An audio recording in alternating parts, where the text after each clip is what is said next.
So magandang araw Kabola. Sa video nito, pag-uusapan po natin, Kabola, si Mr. Longbam and yung issue surrounding po sa kanya pong pagkapasok sa PSL, and then we will talk a lot about the things happening around Philippine basketball. Ang dami pang nangyayari, so hindi pa nakasubscribe, pakipindot naman po yung subscription button. Comments muna tayo ng mga fans.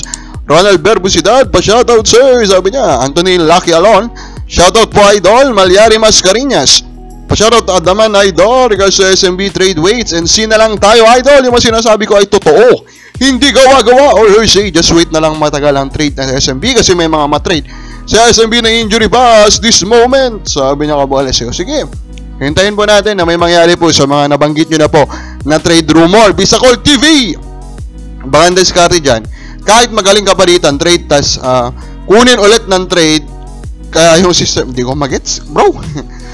Juan Carlos, Stanard Enjoy to TNT, yan po yung current po na nasa trade rumor mill. Kaya kung fan ka ng TNT at hinihintay mo yung mangyari, baka hintayin mo na lang mangyari, at mangyayari na rin po, Kabola.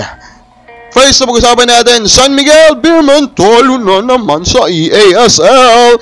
Currently winless pa rin po sila doon, and yan po talaga for me is unacceptable. Bakit unacceptable? Kasi yung Meralco Bulls may dalawang panalo eh. Yung San Miguel Beerman, yung lineup ng San Miguel Beerman malayong mas malakas kaysa sa lineup ng Meralco Bulls. And now, para silang terapirma dito sa EASL, di ba? Nakakatawa yun at nakakaiya para sa mga fans ng San Miguel Beerman, di ba? At ng San Miguel Corporation, Kabola, di ba? Akala ata nila walang epekto sa image nila, pero in reality, ang laking effect dito sa image nila. Nagmumukha silang terapirma sa EASL, Kabola. Yung pinagtatawanan ba?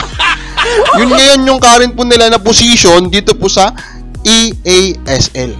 Now, for the race of best player of the conference, Kabola, ang mga kalaban po dito ni Fajardo ay sina Tolentino, Bolic of Tana Heading, Kabola. Again, I will stand with my assessment that Munzon is currently my leader for that award, Kabola, because of what he's doing, Kabola, for Northport Batangpier. Now, dito naman tayo sa medyo malungkot mo ng balita, Kai Soto. Yan. Siya nga po yung injury. ACL po yung kanya pong injury. At yes, big question mark na rin po talaga yung kanya pong NBA dream, Kabola, with this type of injury. Pero of course, modern technology naman na tayo, malamang makaka-recover naman yan. Pero, hindi po ganun kadaling makarecover, may balik niya yung laro niya. Sobrang sayang nga talaga eh. Kasi gumaganda niyo yung laro niya, then bigla-bigla, dun po pumasok ito pong injury po na ito. Now, nagtatanong ka kung bakit po nagpapanalo ang Northport, isang rason dyan, Kabola, is yung dedication talaga ng mga players led by Arvin Tolentino. Tolentino persuades Northport to sacrifice break for practice. Again, I respect them.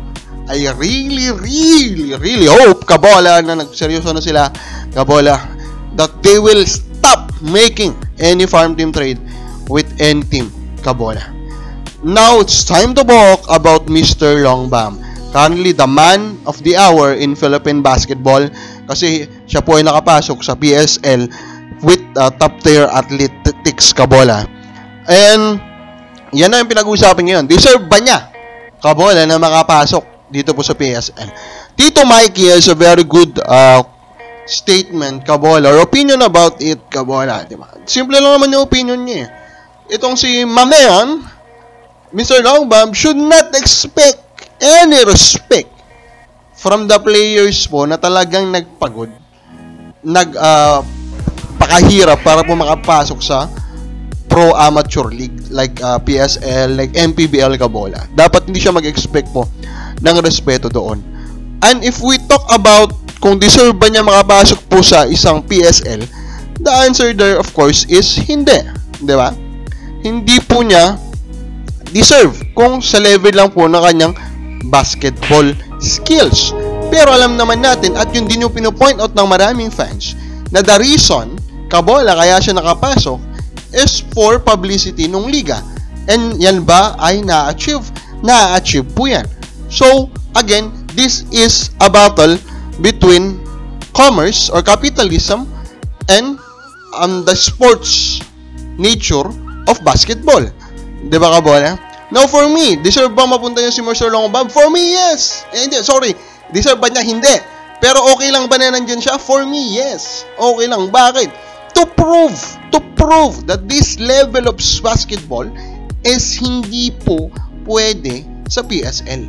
Now, kung hindi po yan yung mangyayari, at ang PSL, kabola, ay ipakita pa na parang may chance talagang maglaro dito, may karapatang maglaro dito si Mr. Longbam, ay ibang usapan na yan. Kaya yung dumepensa sa kanya ng maigpit during his first game, that is the way to go.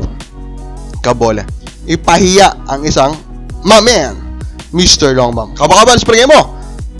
Supported mo ba si Mr. Longbam? Comment lang po sa baba.